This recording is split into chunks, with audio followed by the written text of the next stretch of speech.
Hey, what's up? This is BPX representing the Blu Pill Exodus. I talk about various topics and share my experiences to help you awake from the Blue Pill way of thinking. Today, we're going to talk about questions you should be considering asking her on a first date. This video was sponsored by Warby.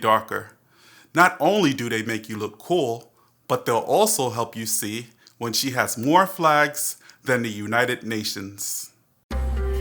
You've been sleeping far too long, and now is the time to wake up. This is the Blue Pill Exodus. Now, before we begin, do me a favor, take 1 second and click that like button. If you want to contribute to the discussion, leave a comment below. Also, click that bell icon and subscribe to our channel. You'll receive notifications when new videos are released. And last but not least, make sure to share this video with all of your pals. So here's the scenario. You met this chick, you're excited, it's time to go on that date with her. You dressed up nice, you're wondering if she's going to like you, it's time to meet her. Hopefully you're at the park or you're at someplace low-key, nothing fancy, and you're trying to get to know her.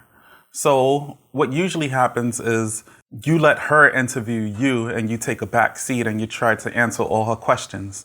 Now, I'm telling you, that's not the way to go. We're going to flip the script and we're going to do it the right way. Now, you don't want to be the one that's trying to qualify for her. You want to vet her out and you want to try to get her to qualify for you. Men shouldn't be trying to qualify to get women. So here are some questions that you could consider asking her while you're on a date with her. Now, for this question, you want to make sure that you don't ask a closed-ended question where she could say yes or no. This question is going to be an open-ended question, and it is one of the most important questions that you could ask her. Now, you want to ask her, what was your relationship like with your father? What you're looking for in this question is, did she have a good relationship with her father? A lot of women that have trauma issues or they have some type of personality disorders is because they didn't have a good working relationship with their father. So they might have daddy issues. They might just be defiant and not open to leadership. This is caused because of unresolved trauma as a child. She might have had conflict with her father. Maybe her father was never around for her. If she grew up with her father, maybe her father was never around for her. Maybe she was abused by her father. Maybe he just wasn't a good parent and he didn't have good parenting skills, so he didn't raise her the right way. All of those issues come up after the woman matures and becomes an adult. She has unresolved issues. If she had a good father, then most likely she's going to be cool and it's going to be no problems with her. If she didn't have a good father and her father didn't raise her right, then you're going to see all sorts of drama come up later. You're going to see that she's acting up. You're going to see that she has daddy issues. You're going to see that she's not acting right. But all of this stems from not having good parenting as a child. So ask her, what was your relationship like with your father? What is the most important thing to you? This question has many angles to it. You could find out where her priority lies. She could say, the most important thing to me is my job, or the most important thing to me is my family and my friends, or my children. The most important thing to me is finding a good man, finding a husband. The most important thing to me is leveling up, finding a high value man. You need to know where her priority lies or what she's really looking for. So ask her, what is the most important thing to you? Be quiet and let her answer the question just to see where her head is at. And this is going to help you evaluate her. What are your talents? It's good to have a girl that's doing something more than just giving you sex in the bedroom or just doing, like Coach Greg Adams would say, like Coach Greg Adams would say, do a monkey double backflips in the bedroom. So you want to know what else she got going on for herself. You know, what else could she probably bring to the table? What could she offer? So ask her, what are her talents? You might be surprised the answer that you receive, but she might have talents that could contribute to your purpose or that could help you out somehow. So ask her, what are your talents? So the next question segues from the last question. and that is, what do you bring to the table? A lot of women, they want to know what the guys bring to the table. What can they finesse him for? They want to know what type of job he has, what type of assets he has, what type of properties or whatever. So ask her the same thing. What are you bringing to the table? Now, if you don't want to be cliche and ask her, what do you bring to the table? Just flip the question in a different manner and say, what do you have to offer, or what are you offering? And that's kind of like the same way of asking, what do you bring to the table? But it's a different way of saying it. So you could ask her, what are you offering? What do you have to offer? Okay, here's another trick question. And this is the one that I really like to ask. So ask her, what are your favorite brands? With this question, you could see what type of person she is. A lot of the con artists and finesses, they like to roll with expensive brands and only expensive brands. They want to consider themselves high class by associating themselves with certain brands or whatever. So if you ask her, what are your favorite brands? Let's say she says, oh, I only wear Louis Vuitton and Coco Chanel. I like Marc Jacobs. I like this and I like that. I like Tory Burch bags and Le Bouton red bottom shoes.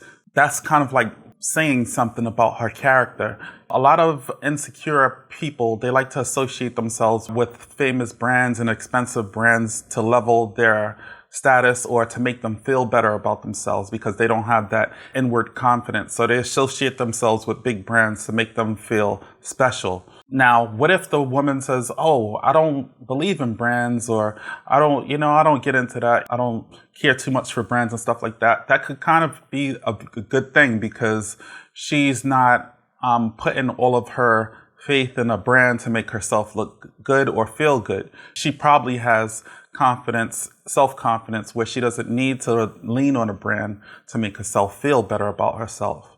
So ask her, what are your favorite brands? Now, this brings us to question 6, which is, what makes you different from all the other women out there? This kind of brings her back to earth because a lot of women, they like to think that they're the cream of the crop. They like to feel that they're so important and so special, and you should be so privileged and lucky to be with them. They want to know, how do you qualify for them? And so you ask her, what makes you different from all the other women? Yeah, you might be pretty and everything, but what makes you unique? What makes you different?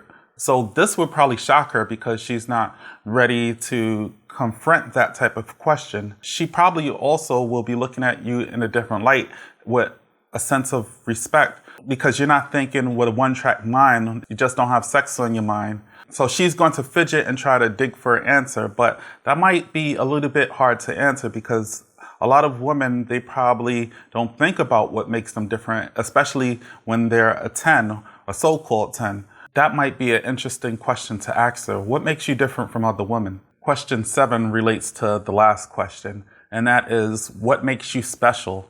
So a lot of women, they like to think of themselves as special, and they like to think that they're the princess and everything. So confront her on that and ask her, what makes you special? She should have an answer for it. If she comes up with something shallow and say, well, I look good and, all the men want me and stuff like that, you could see where her head is at. But she might come up with a unique answer. Who knows? But ask her that. What makes you so special? Now, question number 8 is, do you consider yourself the prize and why? Or you can say, do you consider yourself to be the table and why? Because a lot of women, when you ask them, what do you bring to the table? They would reply, I am the table. So ask her, why do you consider yourself the table? Or do you consider yourself to be the prize and why? Now, question number 9 is, in what way do you feel that you need to grow or change? Now, this is a very introspective question where you need to listen out for some signs. If a chick says, I don't feel that I need to grow or change, I'm happy where I am, you probably want to reevaluate her. Everybody has room for improvement and growth. Some people can't grow and they stay the same, and that's not good, because they're stagnant. But a lot of narcissists, they feel like they're perfect and they don't feel like they need to change anything. They don't feel like they need to grow. They don't feel like they need any self-improvement. So they would answer that they don't need to grow or change. And that's a red flag right there. So be careful on that one. Question number 10 is, how can you add value to my life? This question is to gauge to see how she can fit in your life. Can she help you in any type of way? Is there something that she could offer that she needs to disclose? So ask her, how can you add value to my life? And see what her response is. If she just says, well, I got my thing down there and that's all the value you need. You can see where her head is at, but just listen to see what she has to say. Now, question 10 would be, what are your goals in life? Do you have any? You want to know what are her ambitions? What is she looking for in the future? Where does she have her sights set on? And if those goals align with yours, ask her, what are your goals in life? Here's another interesting question that you can ask her. Are you in debt? If you are, how much? You want to see, what is she like financially? Is she just reckless with her money, or does she know how to spend money, retain money, and do wise things when she has it? I know women and they're like $300,000 in debt. And you don't want to be with people like that because they have no peace of mind. They're always wondering how they're going to pay bills. They're always wondering where they're going to get the next dollar from. And most likely it's going to be you. So be careful about that. Ask her, are you in debt? And how much are you in debt for? If she says, I don't want to talk about that, I'm not willing to disclose that, that's fine. But if she's asking you, what type of job do you have? Don't answer that if she's not willing to disclose her personal information with you. When you ask these questions, try not to make it seem like an interview. Try to spread it out sparingly in the conversation where it comes natural, but just don't be firing question after question like that, because it seems more like she is applying for a job, but try not to fire off questions. Try to fit them into the conversation casually, and that way she won't know where you're coming from with it. The next question is a financial question. It kind of relates to the are you in debt question. So ask her, what is your credit score? So a fiscally responsible woman probably would have a high credit score, and it would say something about how she manages her money.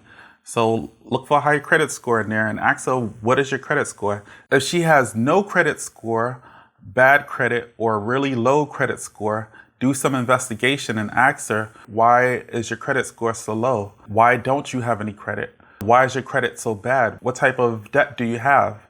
So definitely ask her, what is your credit score? So the next question is, do you have kids? Do you have children? Now, this question is important. You want to know where her priorities are, because if she says yes, most likely you're not going to be priority number 1. You might be priority number 5 if you're lucky, because she has her kids. She might have 3 kids. She might have work. So you might end up being priority number 5. So ask her, do you have children? Do you have kids? These next questions tie into the last question of, do you have kids? If she says yes, here are a few questions to ask her following that question. You want to ask her, where is the father? Is he in jail? Did he pass along the way? Did he move on to somebody else? Did they break up amicably? You want to know, where is the father? You want to know, why did you and the father break up? What happened? You want to know what her story is with that. How active is the father in her and the kid's life? You want to know, is he still in her life? Is he still in the kid's life? Hopefully she would say that she has no dealings with him, but he takes care of his kids and he's a good father. You would probably get a response like that. But if she says, oh, I see him once in a while and we're still friends, and you can't be trusting that, because when she's in need, she might be begging him. You know what I mean? So you got to be careful with that. If she's saying, oh, we're the best of friends, but, we're not together, but we're the best of friends, that might mean something else. So be careful about that. The next question is going to save you a lot of agony and anguish. Now, you need to know, what type of personality disorders does she think she has, or what type of personality disorders does she have?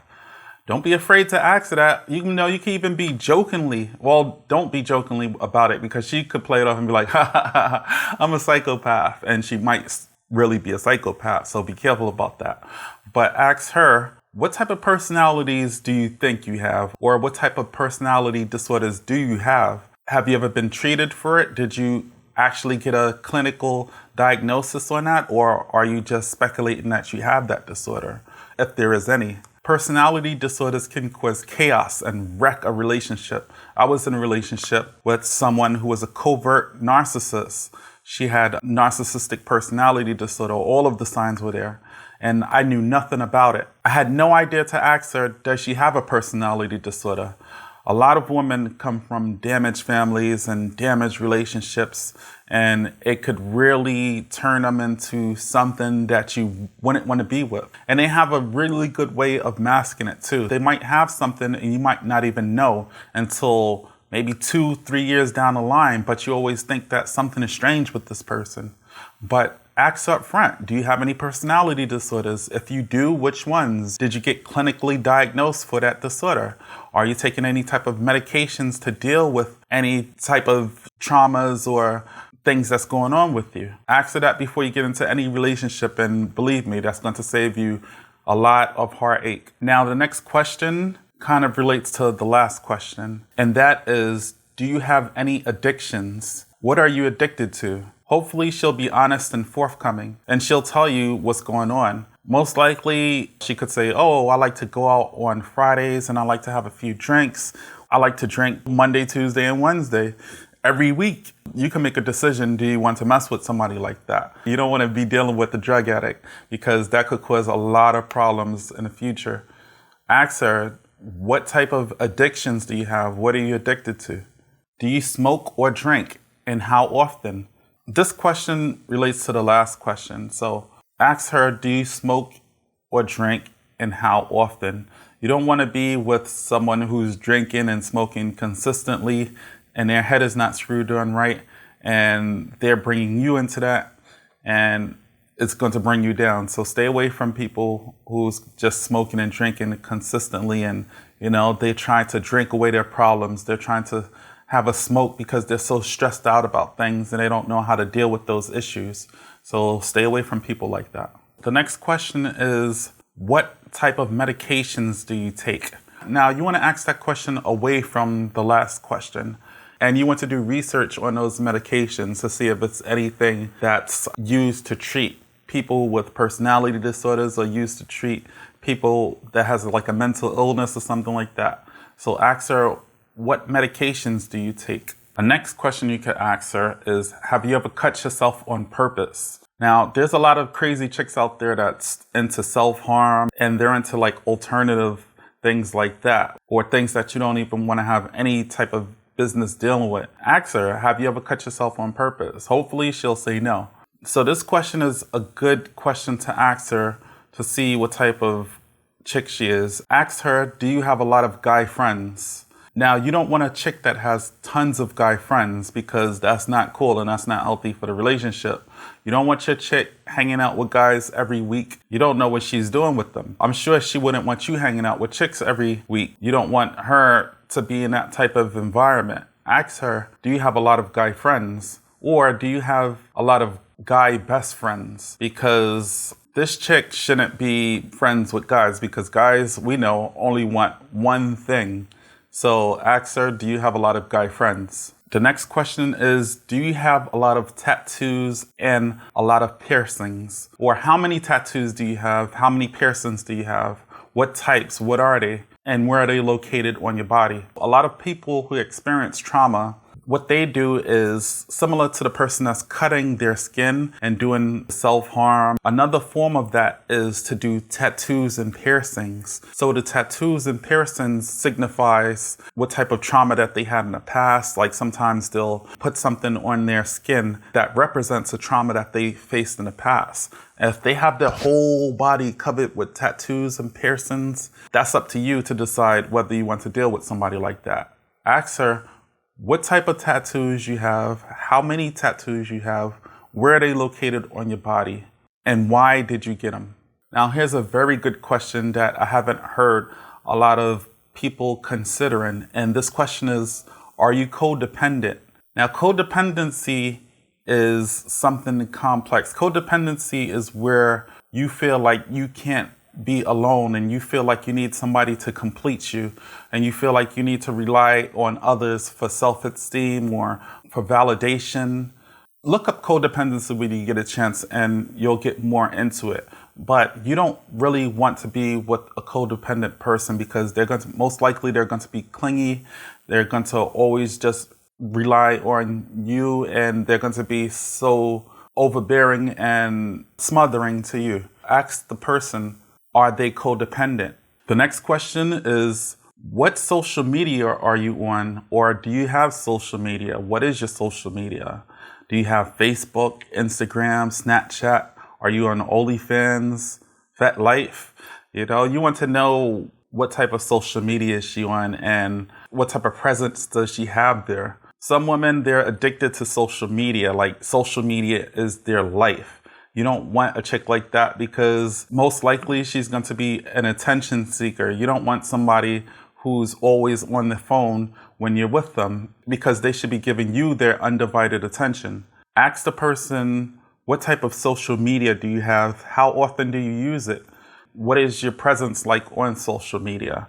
Listen and see what she has to say about that. Now, the next question is not even if you want to get married, even if you didn't want to get married. It's kind of an interesting question to ask to see what is her thought process like. You want to ask her, how does she feel about prenuptial agreements? And tell her that you don't have any plans of getting married anytime soon. You just want to know, where does she stand on prenuptial agreements? Now, if she blows up and says, no, I would never sign a prenuptial because such and such and such, you want to pay attention to that sort of stuff to see if she's agreeable, but you really don't want to deal with somebody who's really opposed to a prenuptial agreement because prenuptial agreements are to protect you and your assets. So you want to be careful not to get into someone who's 100% opposed to prenuptial agreements. So the next question is, do you have issues trusting people? Now, I guess everybody would have some sort of thing with trusting people nowadays because the people out there are kind of sketchy, but you want to see what she says. If she says, I'm not trusting any guys no more because guys always dog me out, guys hurt me, and I'm not trusting anybody, then if that's her thought process, how do you expect to have a relationship with somebody like that? She's not going to trust you either. So ask her, do you have issues with trusting people? And the last question is my favorite question. This is going to tell you a lot by the way how she answers it. Now, you could pick a number and ask her, what would you do with $1,000? Or what would you do with $5,000? Or what would you do with $10,000? And the amount of money is to see what type of spending habits she has, and to see if she's selfish or not. Let's say she says, wow, if I have $5,000, I would buy 20 pairs of shoes, or I would buy those 3 pairs of expensive shoes that I always wanted. You notice that she's not taking you into consideration. Ask her, what would you do with $5,000? If she's very thrifty, that's going to come out in her answer. She would say, we could do this, we could do that, we could go on vacation. You could see whether she's an investor, whether she has financial literacy, and she could say, well, I would invest that in stocks, or that could buy cryptocurrency, and we could do this. You want to see if she's thinking we or I and me. Even if she's not thinking we, she should be thinking on a positive way to use the money and not just by spending it on frivolous things. Ask her, what would you do with $1,000? What would you do with $5,000? What would you do with $10,000? And then see what her response would be. Guaranteed it's going to be an eye-opening question. So that's all of the questions that I could think of now. Click that like button and leave a comment down below if you would like to contribute to the discussion. This is BPX representing the Blu Pill Exodus, signing off saying that you don't have to be an alpha male, red pill, black pill, purple pill, sigma male, or even go MGTOW. But please, just please don't simp and be a white knight, blue pill, beta male provider.